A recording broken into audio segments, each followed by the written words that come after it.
Pinda. Come in.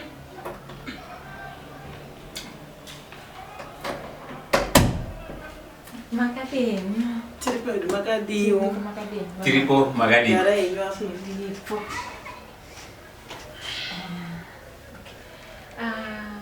Vanochiona vandaveonda tatanzi mukutsvaga musikana webasa ndogara paseri vadanza neshamwari anochidzi mukutsvaga musikana webasa.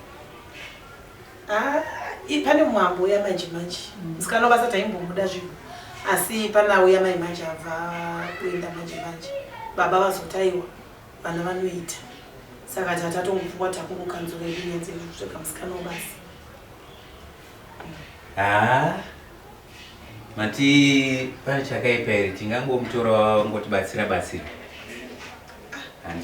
Mambo matanga madzinga amboenda uya uya makuda kuti kuuye mumwe. Aiwa sezvo munhu angochema wakati ari kuda basa tingamuregera here achienda. Aiwa zvirinei kana zvakadaro kana tada musikana webasa ngatitore uya atanga kuuya uya kwete uyu aiwa uya aite nezvaari zvimati anoshanda nezvaari izvozvizvi. Tadza kushanda nei? Ndaona ziso renyu ranga richitamba chinanga uko saka ziso renyu pamari mai mwana apa kumberi uko. Ini ndandambonzwira hangu tsitsi kuti ari kutsvagawo basa achema.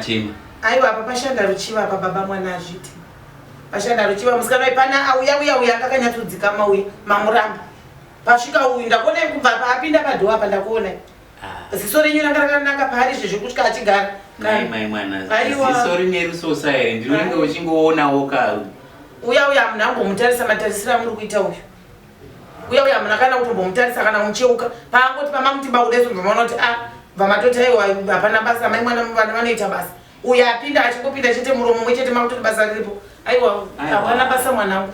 Ndini munosarudza ini handingapindiri ikoko. Kana ndimi vanhu munozoda kutorera varumende. Aiwa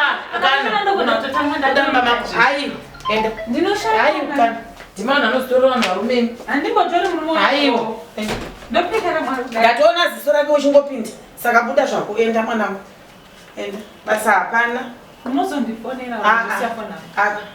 Ndatienda handitombodingana nenamba dzizotorwa nemurume wangu mufoni mako una kutomudza panogara ibva imafaranzeveni naye